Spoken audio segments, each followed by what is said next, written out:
glowing. If you're getting them, I'm getting them.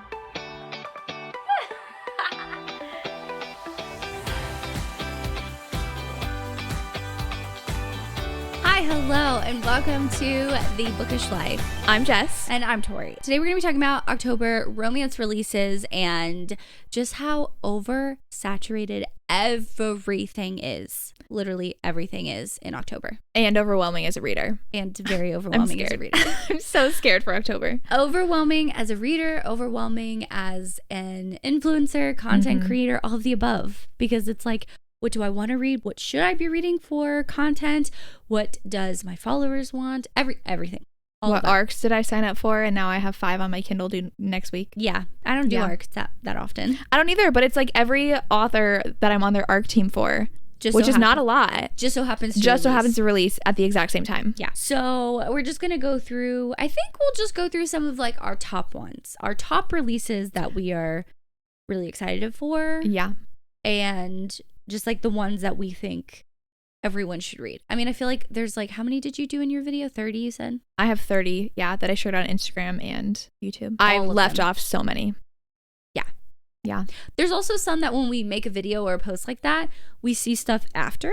Yeah. That we're like, oh, that looks good. Or the author hadn't even said that they were releasing a book, like Sophie Lark. And that was after I already did all my stuff. Yep. Yeah. I think number one, well, I don't know the number one. I think there's going to be 2 that absolutely dominate. Hopeless. King of Greed. Yeah. I 100% agree with that. 100%. Well, also they're 2 different ones. Hopeless is end of an era, end of the Chestnut Springs era, which I did see someone say that. It's going to be very emotional. Also, like, it's the most emotional of the 5 books. Is it though? Yeah, with Beau and like his story. I mean, we'll see. I hope she does it. I think it's going to be a heavy hitter. So, yeah. But then King of Greed is the billionaire. Oh my God, that's going to be emotional too. But it's also Marriage in Trouble, which I feel like it's different than her other 2 in the series so far. Like King of Wrath is emotional because they're enemies to lovers and like they don't want to get married type of a thing. Yeah. But I feel like King of Greed is just going to be like next level. It's literally going to be next level. The teasers. Yeah, the teasers. The teasers where the one says, sign the papers, Dom. And you're like, is he going to sign the papers? So we don't know like where in their progress of divorce they are. Yeah, where the book We don't starts. know how far it's going to go. Yeah. We don't know how much he has to grovel. And also we don't know whose fault it is. So That is true. We don't know a lot. But the teasers, she's like, sign the papers. Yeah. Sign them. But then we have like a bunch of small town. Shadows of You by Catherine Cowles. Yes. That's one that's I'm extremely excited for. Yes. Don't Forget Me Tomorrow by A.L. Jackson. Irresistible by Willow Aster. That's another small town. Obsession Falls by Claire Kingsley. Yep, that's more romantic suspense too. But that's a small town. Yes. And we have Ava Hunters and Lena Hendricks. Yep. And those are all small town. But like small town continues to dominate. And then we have more so like new adult hockey or new adult sports because they've Watched My Mouth by Candy Steiner. Twisted Obsession by S. Massery. She has a book coming out? Yeah. I didn't realize that. Yeah. It's the Amnesia one. Okay. Wildfire, is that sports romance? No, it's a summer camp. Okay. Yeah. Caught Up. That's a sports romance. Yeah. Really but I feel like sports romances, people are kind of over sports romances. I mean, so Elle Kennedy's comes out too. But like, if we look at all of these releases, so much more small town, couple monster, sprinkled in, and a few sports romances. But like baseball, I'm excited for. Yeah. With Caught Up. Because who's writing a baseball romance? Not many people. But they're also, we're going into the postseason for baseball, which we found that out. I know. We went to the Braves game and we found Saturday. that out. Yeah. But like, I don't associate like my reading per season. I mean, kind of. Like when football season comes around, I'm watching football.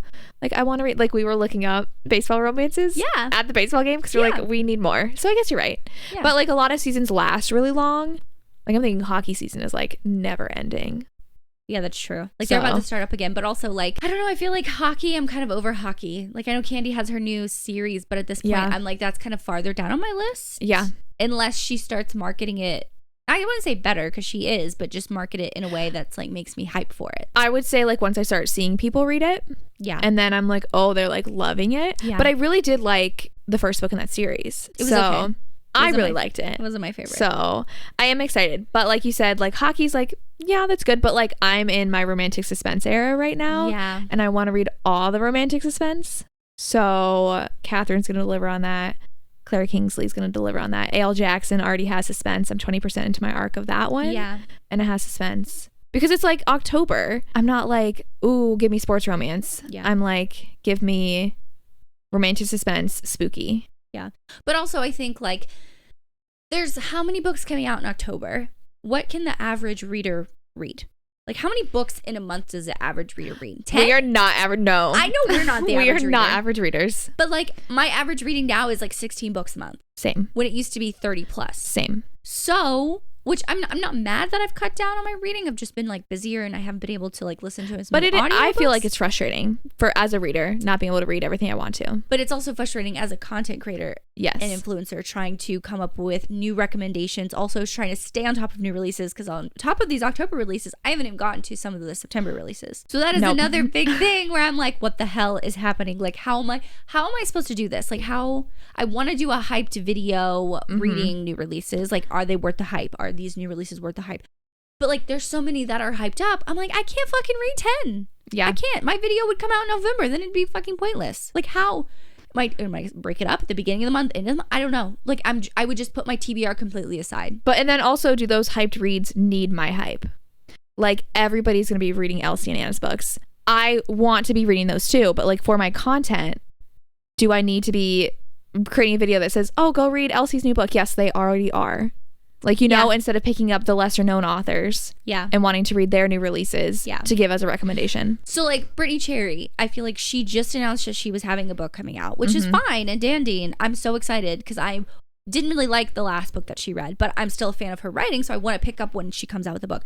That is literally coming out the same week as Caught Up, same week as Elsie, same week as Sophie, same day as 3 other releases that I'm excited for. There's 4 just on the 12th.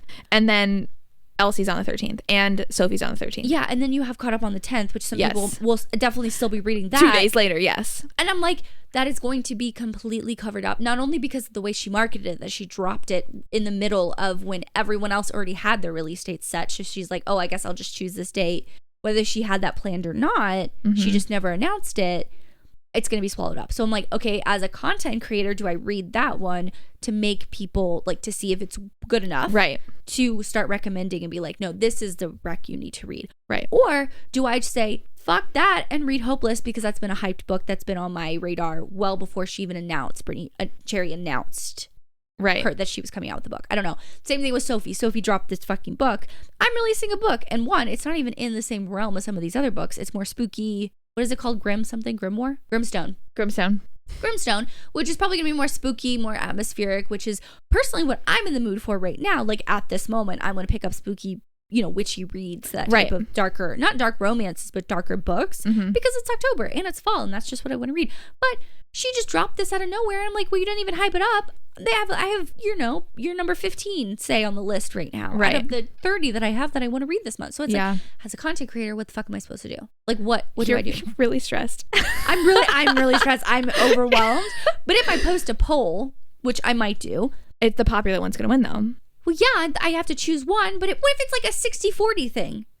40% of my following is going to still want that. So to me, that means I just want to do both. Yeah. But then I'm still stuck reading all these books and it's like, how the fuck am I going to have time for these? Right. Well, then I'm also thinking of all the series like Boys of Tillman and all these ones that I'm like Magnolia Parks. I'm like, I have started these series that I'm like, I really want to read them and their time commitments.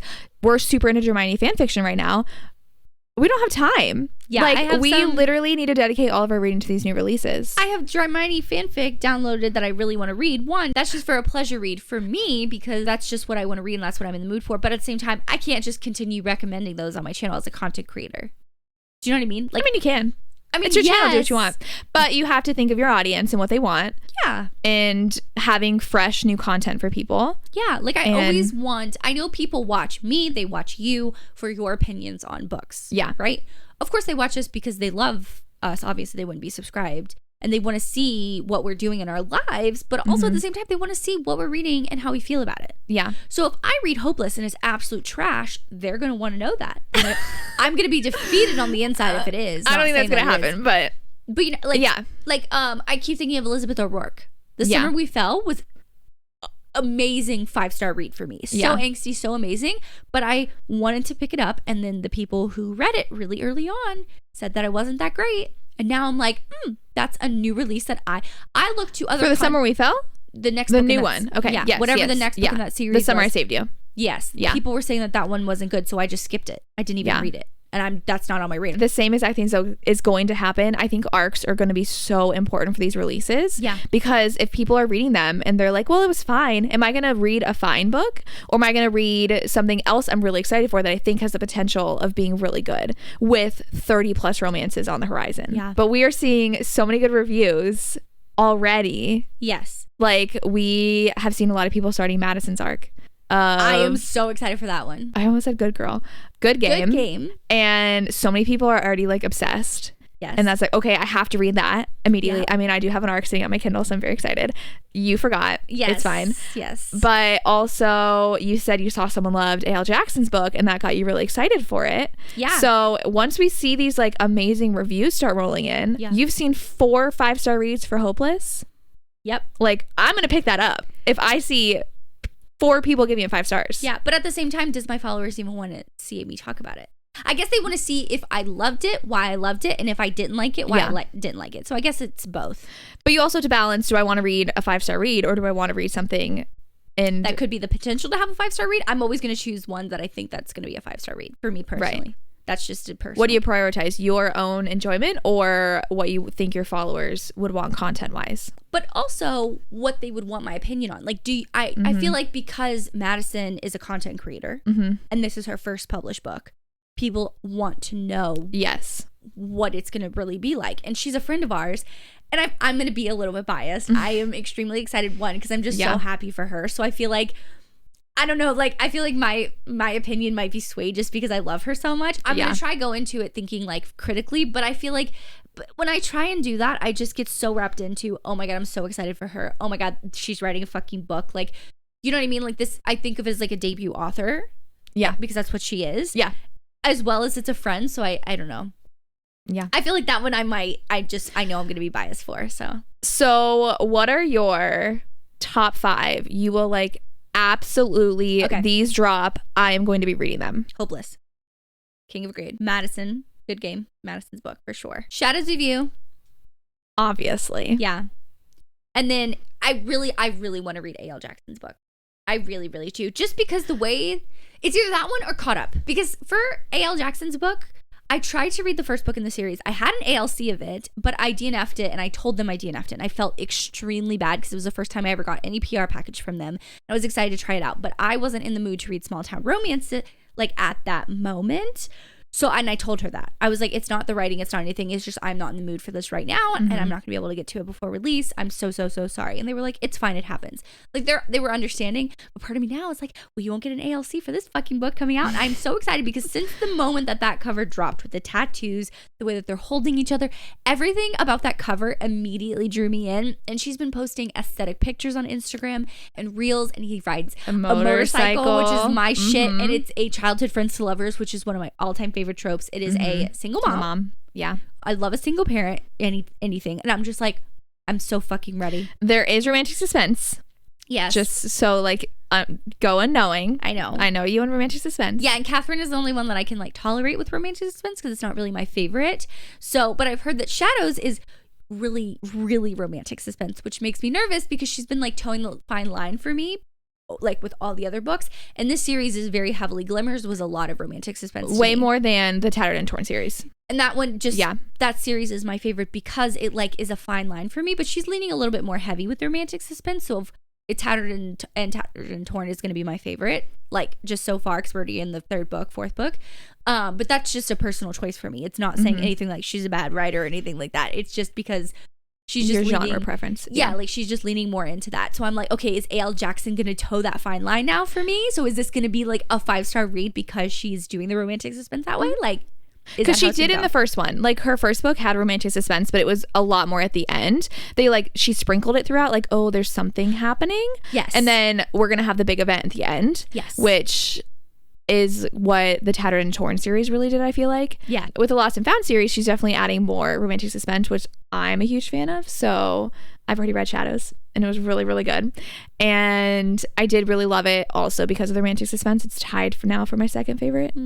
It's tied for my favorite in the series with book 2. Yeah, like right now book 2 is my favorite, but I don't know, romantic suspense hasn't been my jam, so I'm scared that's gonna kind of like affect my rating, you know, just a little bit, because it has been for some of her other books. Yeah, like it's still up there, but just because the romantics. And I told her this, I'm very open and upfront with Catherine about like, I love you and you toe the line for romantic suspense, but it's always like if it gets docked anything for me, it's just because it leans too heavy into the suspense. But that's why I love it so much. I know, but that's a preference thing. You know? I don't know. But also at the same time, like you have all these other small town romances like Ava Hunter's romance. I'm so excited. A small town romance that I'm really excited for because it's a spinoff of her original that we read together. Yes. We have that. Once again, going back to Brittany Cherry, I'm really excited for Brittany Cherry. We have Lucia Franco coming out on the 3rd. You have all these people coming out on the 3rd. Yeah. That I feel like is going to get trampled over because you're so worried about the ones coming out in the middle of October because those are the ones who have arcs. Like, no one's talked about Lucia's book. I don't even think she sent arcs out. I have no idea. I don't even know what it's about.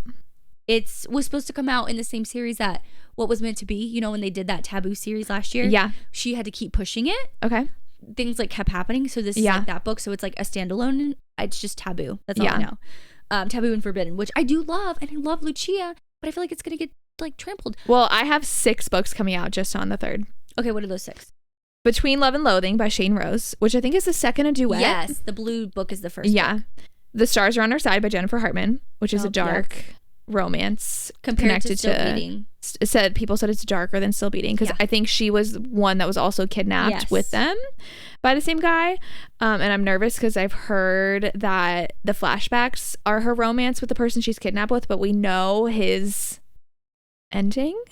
He dies. So I don't know if it's going to be an HEA. I don't know anything about that book. I do have an arc and it comes out tomorrow. I'm obviously not reading it in time because I'm also reading my Elle Jackson arc, clearly, which comes out the 5th in 3 days, and I'm 20% into that. So things are gonna happen. It's fine. The Best Laid Plans by Carla Sorensen. Oh, I forgot about that. That's Mom Lake, but that's gonna be read and listen in KU. Hopefully. That's normally what Mom Lake is. Snowden for Christmas. That's a Christmas romance. And A Little Magic, which is another Christmas romance. That doesn't count. So 2 Christmas romances. We know how Tori feels about that. I will read Christmas romances starting November 1. I'm like, give me everything Christmas. No. Tori refuses. After Thanksgiving. That's when all my Christmas shit goes up. Sure. Yeah. I put it up before Thanksgiving. No. That's a rule in my house. That's a compromise me and Britton have. No. It goes up before. That's a compromise. Christmas is the best season and needs to last as long as possible. We've had this conversation so many times we can have it like over and over and over. So with all of those books, what are your top 5? So I have been in my romantic suspense era for like, much to your dismay, for like 6 months, I feel like. And I think I blame Catherine for that because I discovered her books. Obsessed, right? Claire Kingsley has Obsession Falls coming out on the 12th. Okay. And I've read a few of hers and they're just like really good, small town. But this one is like heavily marketed as romantic suspense. So absolutely, I'm going to like drop everything to read that. I'm so excited for that one. Okay. So that's one. I've already read Shadows, but we're going to count it because that's when I would also drop everything to read because she's my favorite author by Catherine Cowles. And Hopeless by Elsie Silver, like you said, end of an era. Everybody and their mother's going to be reading this book. It is, I would be shocked if it didn't reach number 1 in the Kindle store. Yeah. Absolutely shocked. And it's Beau's book. What is that, 3? Yep, that's 3. And King of Greed. Yeah. Because it's gonna be so angsty and I live for angst. Yes. So excited. And I would say Ava Hunter's because I feel like she's also someone that I want to see succeed because I loved her previous series and I feel like she's like on the rise. Same with like her and Lena Hendricks. I feel like are steadily growing and their readerships and their releases are doing better and better each time. And I see them a lot more around social media, like people posting about them. So I would love to see this release do really well. And I think it could. And it's small town, which I've been loving. So like from her first series, I think when we read it for that read along, I think we both said like you can see which each book she got better Absolutely, yes. writing. Yeah. You could tell that she's gotten better and better as a writer over that series. So I am excited to see what she does. We didn't read Baby Moon or Bust. One is a secret baby surprise pregnancy. I know, that's not my shit. but I really want to read it. I'm not reading it. That's not one I probably won't. Won't read. That's just not my jam. I know I'm not going to enjoy it. So why would I go into it? I mean, I could. I've read a couple like surprise pregnancy. Elsie's. Yeah, but I don't know. It's Elsie. I'm very particular about Secret and Surprise Baby. Like, very particular about it. So I feel like when it comes to choosing what we're going to read in October, our favorite tropes are absolutely going to be a factor in choosing. Yeah. Like I said, romantic suspense for sure. Claire's going on my TBR. Yeah. So if it's like a trope that I'm like, yeah, it's fine, I'm not going to read that over the 20 other romances coming out. But also at the same time, if I were doing it based on my mood right now, I want spooky, witchy, monster, all of that. So I said in my TBR that I was going to mood read in October. So now I'm like, okay, are you? That's what I said in my TBR. I want to pick up, what is it? Cleo Evans has her book coming out. So she has her Sapphic Medusa retelling coming out on the 26th, Queens of Monsters. And you do meet Medusa in the second book of that series that I read in September, Killers of Monsters. Because you got that during Stuff Your Kindle Day. Stuff Your Kindle for free. Yeah. And you met Medusa and she was really badass. So I really want to see what her story is. And I'm like, that cover, CM Nicosta? Nicosta? Whatever it's called. Yeah. CM Nicosta has a gorgeous book coming out because it's Gentle Rogue inspired by Joanna Lindsay. And it is a pirate romance, but it's a pirate monster romance. Yeah. It is To Ravish a Rogue, which I've never read a pirate monster romance before. And monster romances still kind of scare me. But I have read some I've liked. So I don't know what kind of monster he is, or she is. Either one of them. I have no idea. I just want to read it because of the cover.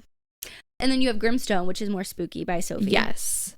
Karina Halley just released at the end of September her spooky book that I haven't gotten to, Hollow. Which is a Headless Horseman. Oh, is it? Retelling. Didn't know that. And MFM. It's poly. Yeah. Well, we didn't even mention that Madame is poly, too. Yep, Madame is poly, too. Yeah. And then supposedly the next book in that duet, she made it a duet, is coming out. Yes. And I'm like, in okay, October. Cool. Yeah. But like, I'm not probably But she usually drops stuff like a week before. She's like, I'm going to come out with a book in a few days. Like, that's how she's been publishing lately. I don't know. It's just like, I have all of these, like, as a romance reader, I'm overwhelmed. As a content creator, I'm overwhelmed. And as like an influencer, I'm overwhelmed because I'm not committed, but like I commit to authors that I want to read their books early because I want, as an influencer, 5,000 followers on Instagram that I'm very excited that I have. Yeah.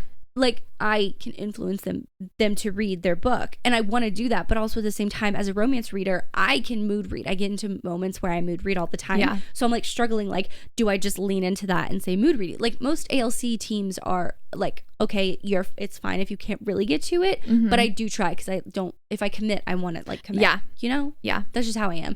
So it's like I'm torn, but then as a content creator, I want to bring my opinion to my followers. Yeah. And still, like, as we're talking, like, still bring that, you know? I'm struggling. I just feel like it's so oversaturated and I cannot take it. But then you love finding those, like, hidden gems where you're like, nobody's talking about this. It's 5 stars. Go read it. And then everybody does read it and they love it. And I love doing that for authors. But then do you take that risk of, oh, nobody's talking about this book? And you're like, oh, that's because it was, like, a 3-star read. Yeah. Like, how do you choose? I do look to other content creators, especially those who get arcs. Yeah. I trust their opinion. There's like a group I see it on Instagram mostly because they'll read it and post it on Instagram or on Goodreads. I already follow them on Goodreads before they post a video about it. So that's kind of how I tailor it. But also I'll do like a poll. I'll probably do a poll because there's so many releases on my Instagram where I'll do like 4 small towns and be like, which one do you want me to read the most? Yeah. Well, because then it's like, do I want to read 4 small town romances in a row out of all the small town romances releasing, or do I change it up where I'm like, okay, I'm gonna read a monster romance next, and then maybe I'll read the hockey romance next. So it's just really hard too, because if I try and do 4 small town romances, because there are 4 small town romances coming out within 2 weeks, if I want to do that, I get burnt out on small town romances. So by the time I get to the 3rd or 4th one, especially if I just so happen to pick the first one, that's a 5-star read. That's setting the bar really, really high. I'm gonna compare every single small town romance that comes after that to that. That's a struggle. And it's not fair to the last book you read if like you're burnt out now. You're not giving that book a fair shot. But also at the same time, how many of these small towns are coming out in the 2-week period? So oversaturated. Same thing with just general contemporary romances. Like you have Madame, Good Game, that's more on the darker side. Lucia Franco's book, I feel like I know for sure. Jennifer Hartman's book that's dark, I know for sure I'm missing. I think Brittany Cherry is just more contemporary. But also at the same time, you have all these things that are coming out that I'm like, I want to read. Oh, Anna Huang. That's mostly just contemporary. Are these traditionally published? Are they indie published? Traditionally published are going to have different markets. They're going to go straight into Barnes & Noble. So the people who aren't online, or if they see it on TikTok, because, you know, TikTok can make things explode. I'm also extremely curious to see how all of these romance releases are going to be received on TikTok. Like which ones are going to blow up, because I know some books are going to blow up. Out of these, what do you think is going to reach the top of the Amazon charts? So I think Carla Sorensen, while I'm not like, she hasn't marketed it that much, but that could be just because it's Montlake and she relied on Montlake to do it, to promote it, but Montlake really hasn't done it. If she would have done it herself, I feel like she would have done it differently, maybe. I don't know. But I also think I don't see everybody's posts on Instagram, because Instagram hides things. And I'm like, I've not seen this author posting, but like Instagram's not showing it to me. That is 100% true. But with Montlake, like we said, it can be free to listen and read in Kindle Unlimited. Yeah. TL Swan, when she had her release a couple months ago, that jumped the charts really quickly because it was read and listen in KU. So you had the audiobook listeners that can download it in KU and read it if they didn't have time to physically read it. So I'm interested to see where that one lands. But also Katarina Mora, she just had a release at the end of September. Yeah. She's at number 1 already, which is like fantastic for her. She usually does hit number 1, but I'm interested to see if she'll stay or maybe take the spot, because that book came out right before all of these new releases. Yeah. So maybe people are just throughout October just going to continue reading it. Like, is that going to get picked up on the TikTok rounds? Right. And that's going to overshadow some what we think hopeless, King of Greed, stuff like that. So it's interesting to see that trend. Also, I think Hopeless is going to be at the top. I have a feeling King of Greed number 1. I think King of Greed is going to hit number 1. I would love for Catherine to hit top 10. I would love for her, because she got in the 30s. She's getting closer with each release. And I'm really excited for her, but that's like more of like a personal investment because I love Catherine. So I want her to do well, you know? And so that part of me is like, I want to read that book to make sure it's like really good to continue hyping it so she gets up there. Yeah. So that's tricky for me. I don't know. But with all of these romance releases, it'd be really cool how many romances are going to be in the top charts on Amazon. Are they all going to share it? Or is it everyone's gonna be investing in the top hitters and some of them aren't gonna get the shot they would have originally? But then as a content creator, is that our job to read that's number on top 10 in Kindle in the Kindle store, or read what we think deserves to be in the Kindle store, but it's been overshadowed. Yeah. That's like this super fine line that's so hard to toe as a content creator. And release day is so important to the success of a book. Yes. So like if you have 3 books releasing on the same day by 3 different authors and 2 of them might be in the same genre as you, like you have to market your book so fucking well before release, like leading up to it. Like how are you going to hype it? You have to pull the best quotes. You have like Anna, sign the papers, Dom. Like her teasers are so good. Like you have to do it in a way, like you have to be a marketing genius. And it's just interesting to see like what marketing tactics are going to work, what people are actually going to pick up based on like what we are saying, other content creators are saying, stuff like that. I'm intrigued on the Kindle store. I'm intrigued on the TikTok rounds. I'm intrigued on the Bookstagram, because what goes around BookTube, Bookstagram, and BookTok are different. Yeah. So we're all on those Wildfire is I didn't even talk about probably going to do really well, because Icebreaker is constantly in the top 100 on Amazon. Yeah, but you DNF'd Icebreaker. Well, yeah, because I didn't like it. But like that's the difference of the different content creators and what they're liking, because I feel like TikTok blew that up. But I don't know. I don't know if I've seen a lot of people on Instagram and YouTube super hyping Icebreaker. No, I haven't. So I only saw it on TikTok and I tried to pick it up and then I saw you DNF it. I was like, nope, not gonna. But I've heard Wildfire is very different from Icebreaker. But it was also released early at Barnes & Noble. Some people's Barnes & Noble released it early. Libro FM has the ALC early, along with the Casey Calendar book.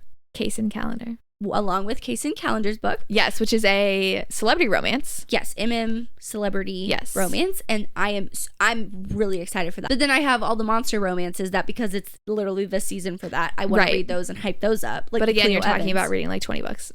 And I'm like, we're not going to get to it. I have time for that. I only read 16 a month. Like maybe I can push it to 20 this month. I don't know. But I have read-alongs that I've committed to that I didn't think about these new releases. So it's going to be like, can I just not work and just do content creation? Like, let's just read all day, every day. Read all day, every day. A book a day. I can't even get through all of them if I read a book a day.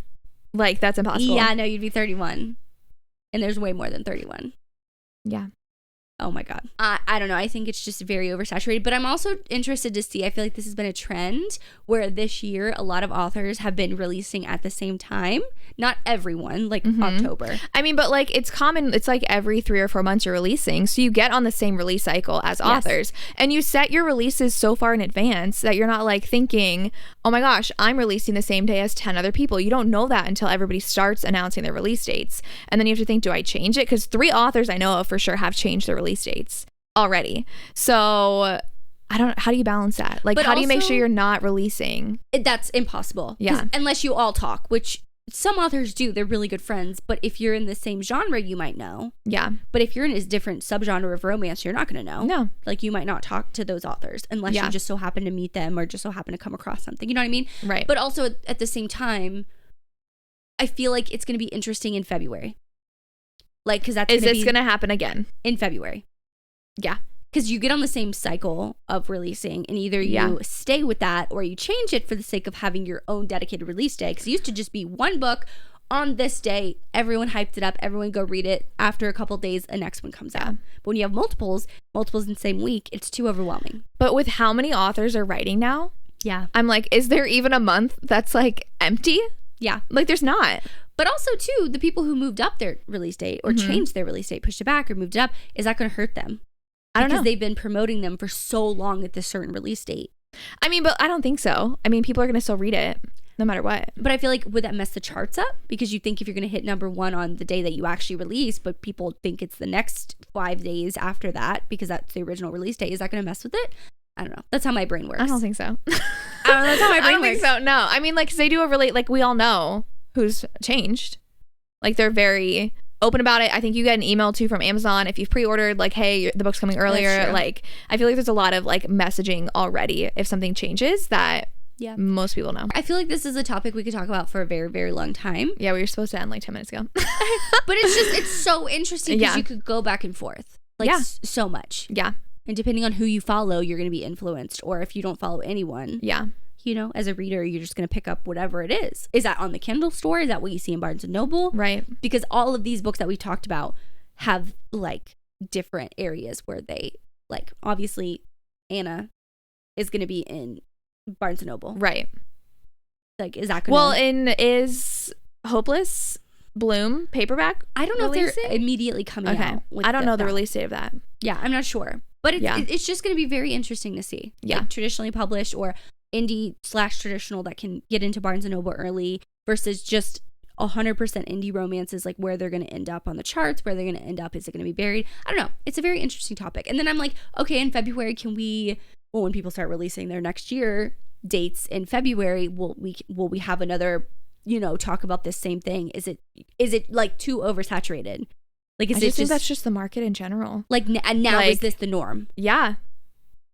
Is it? Yeah. But is that a good thing or a bad thing? There's just too many authors. Like, and there's more popping up every day. Yeah. And then there's like, you're still following the same ones for years. And then you have, okay, my new one just came out 3 months ago. I'm like, Ava Hunter, I didn't read her until this year. Yeah. Liz Tomford, I didn't read until this year. Mm-hmm. Like, so many people, I'm like, you're new, but like, oh my gosh, I really like your books. I want to read it. Yeah. And that's only going to keep on adding to it. Yep. Well, thank you so much for watching the first episode of The Bookish Life with Jess and Tori. This is now our podcast that we're going to be talking about just random shit that we just want to talk about. Yeah. Because we have a lot of good conversations and we're like, we should record it. Yeah. So let us know in the comments, wherever you listen. You can rate us. If you listen on Apple, Spotify, or Google, or anywhere else, leave us a rating and tell us what you think about this podcast. Anyway, let us know in the comments, or, you know, send us a message on Instagram or something like that, what you would like us to talk about, because we love talking about different topics like this that we can just expand more on rather than doing a YouTube video or talking about it briefly on Instagram. So we hope you enjoyed our Bookish Life, and we'll see you next time.